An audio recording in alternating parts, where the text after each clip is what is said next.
رمضان يا رمضان شهر الرحمة والغفران. السلام عليكم ورحمة الله وبركاته. الحمد لله رب العالمين، والصلاة والسلام على رسوله الكريم نبينا محمد وعلى آله وصحبه أجمعين، ثم عما بعد.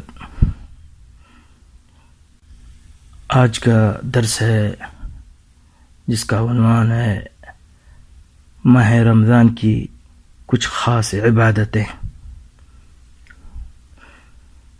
برادران اسلام، اللہ تعالیٰ نے اس ماہ مبارک کو بہت سے خصائص و فضائل کی وجہ سے دوسرے مہینوں کے مقابلے میں ایک ممتاز مقام و مرتبہ عطا کیا ہے، اور جب اللہ تعالیٰ نے ہمیں اس ماہ مبارک کی عظمتوں اور سعادتوں سے ایک بار پھر نوازا ہے تو ہمیں اس موقع کو غنیمت سمجھنا چاہیے اور اپنے اوقات کو اللہ تعالیٰ کی عبادت کرنے، اعمال صالح بجا لانے اور زیادہ سے زیادہ نیکیاں سمیٹنے میں صرف کرنا چاہیے.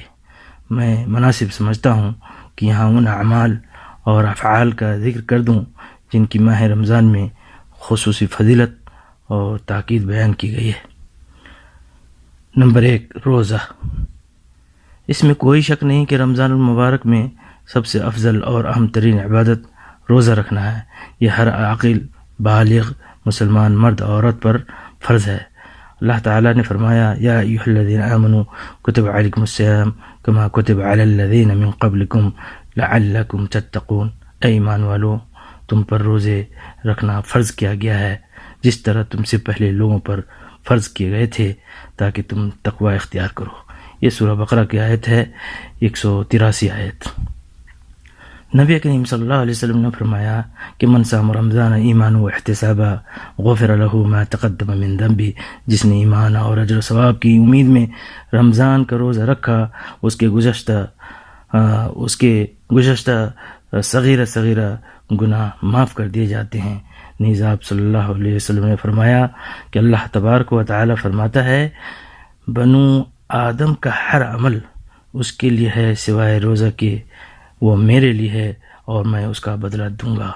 بخاری کی ایک دوسری روایت میں ہے، کیونکہ بندہ کھانا پانی اور خواہش نفس میری خاطر چھوڑتا ہے.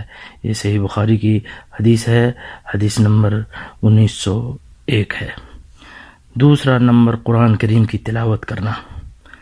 رمضان مبارک کی حقیقت میں قرآن کا موسم ہے، کیونکہ اسی ماہ میں قرآن کریم کا نزول ہوا ہے. اس لیے اس ماہ میں بکثرت قرآن کی تلاوت کرنی چاہیے. عبداللہ بن عباس رضی اللہ عنہما سے روایت ہے کہ آپ صلی اللہ علیہ وسلم کے بارے میں آیا کہ کان جبریل یلقاہ فی کل لیلہ من شہر رمضان فیدارس القرآن. جبریل علیہ السلام ماہ رمضان میں ہر رات نبی کریم صلی اللہ علیہ وسلم کے پاس آتے اور ان سے قرآن سنتے. یہ سنن نسائی کی حدیث ہے، 2093 نمبر کی. ایک اور حدیث جو ابو ہریرہ رضی اللہ تعالیٰ عنہ سے مروی ہے کہ جبریل علیہ السلام نبی کریم صلی اللہ علیہ وسلم سے ہر سال رمضان میں ایک مرتبہ قرآن سنتے اور سناتے تھے، اور جس سال نبی کریم صلی اللہ علیہ وسلم کی وفات ہوئی اس سال 2 مرتبہ قرآن سنا. یہ صحیح بخاری کی حدیث ہے، حدیث نمبر 4998 نمبر کی یہ حدیث ہے صحیح بخاری میں. تیسرا نمبر جو رمضان المبارک میں خاص عبادت ہے وہ ہے تراویح کی نماز. قرآن مجید میں اللہ تبارک و تعالی نے اولیاء کرام کی جو صفات بیان فرمائی ہیں ان میں ایک صفت یہ بھی ہے کہ والذین یبیتون لربہم سجدا وقیاما، والذین یبیتون لربہم سجدا وقیاما. ان کی راتیں اپنے رب کے سامنے قیام و سجود میں گزرتی ہے. یہ سورہ فرقان کی 64 نمبر کی آیت ہے. اور نبی کریم صلی اللہ علیہ وسلم نے فرمایا من قام رمضان ایمان و احتسابا غفر له ما تقدم من ذنبی، جس نے ایمان اور اجر ثواب کی امید میں رمضان کی راتوں میں قیام کیا اس کے گزشتہ صغیرہ جتنے گناہ ہیں سب معاف کر دی جاتے ہیں۔ یہ صحیح بخاری کی حدیث ہے، 2014 نمبر کی حدیث۔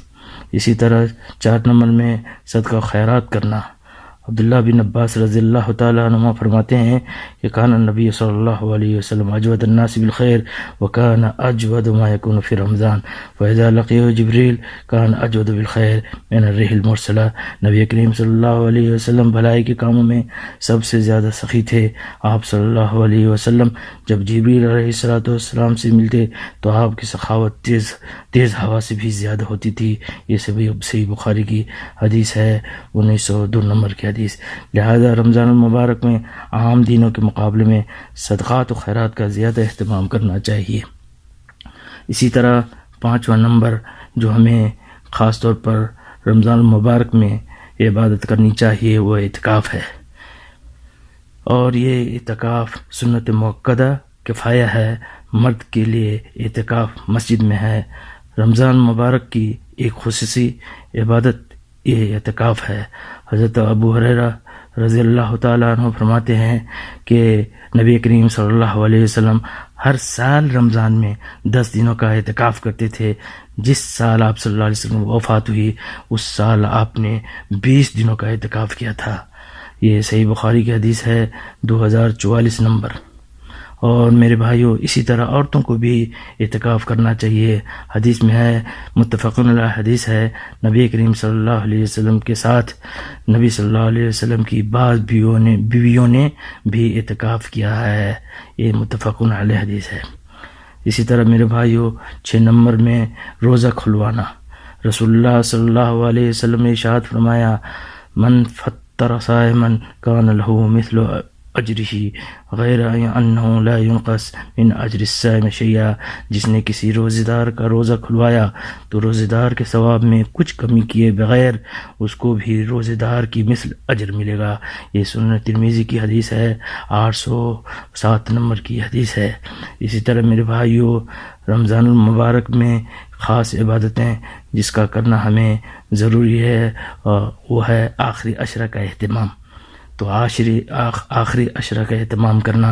نبی کریم صلی اللہ علیہ وسلم رمضان کے آخری عشرے میں عبادت میں زیادہ سے زیادہ محنت کرتے تھے، جیسا کہ صحیح مسلم میں حضرت عائشہ رضی اللہ تعالی عنہا سے مروی ہے کہ کان رسول اللہ صلی اللہ علیہ وسلم یجتہد فی العشر الاواخر ما لا یجتہد فی غیرہ۔ نبی کریم صلی اللہ علیہ وسلم آخری عشرہ میں بنسبت دوسروں کے زیادہ محنت کرتے تھے۔ یہ صحیح مسلم کی حدیث ہے، حدیث نمبر 8۔ اور اس محنت میں عبادات کی تمام اقسام مثلا نماز، قرآن کی تلاوت، ذکر و اذکار، دعا، توبہ، استغفار سب شامل ہیں۔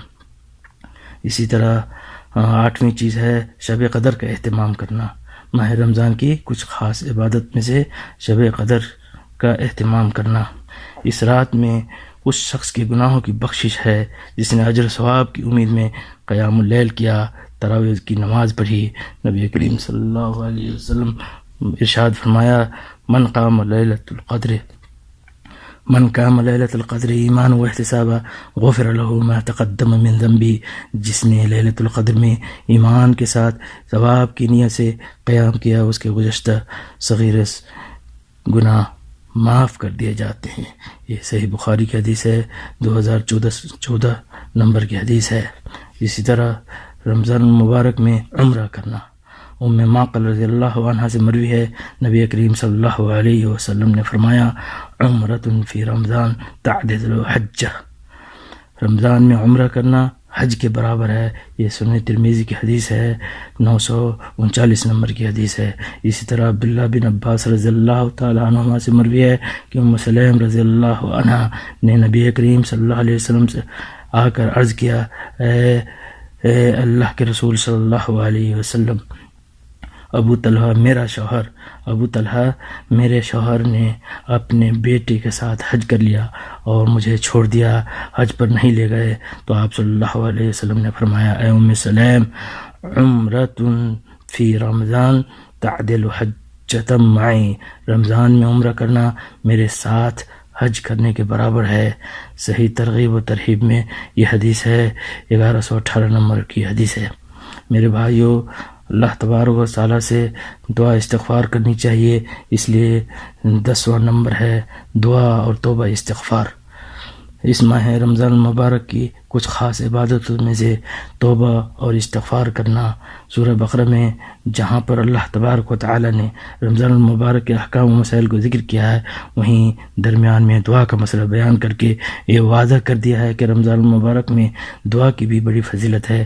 چنانچہ ارشاد بارک تعالی ہے، وَإِذَا سَأَلَكَ عِبَادِي عَنِّي فَإِنِّي قَرِيبٌ أُجِيبُ دَعْوَةَ الدَّاعِيَ إِذَا دَعَانِ فَلْيَسْتَجِيبُوا لِي وَلْيُؤْمِنُوا بِي لَعَلَّهُمْ يَرْشُدُونَ۔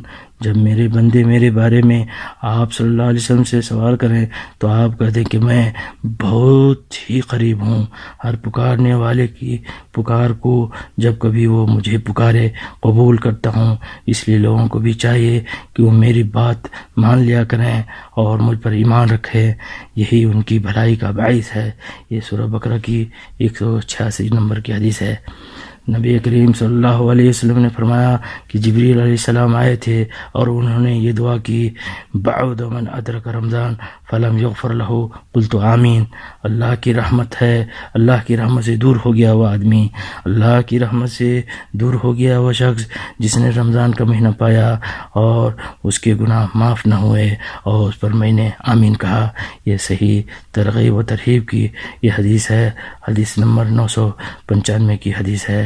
اللہ تبارک و تعالیٰ سے ہم دعا کریں کہ اللہ تبارک و تعالیٰ ہم سب کی اس مہینے میں روزہ رکھنے، قیام اللیل، نماز تراویح ادا کرنے، تلاوت قرآن کریم، صدقات و خیرات، عمرہ، اعتکاف، روزہ داروں کو افطاری کرانے، آخری عشرہ بالخصوص شب قدر کا اہتمام کرنے، توبہ استغفار اور کثرت سے دعائیں کرنے کی توفیق عطا فرمائے اور ہمارے گناہوں کو بخش دے، آمین۔ وصلی اللہ علی نبینا محمد وعلی آلہ وصحبہ وسلم۔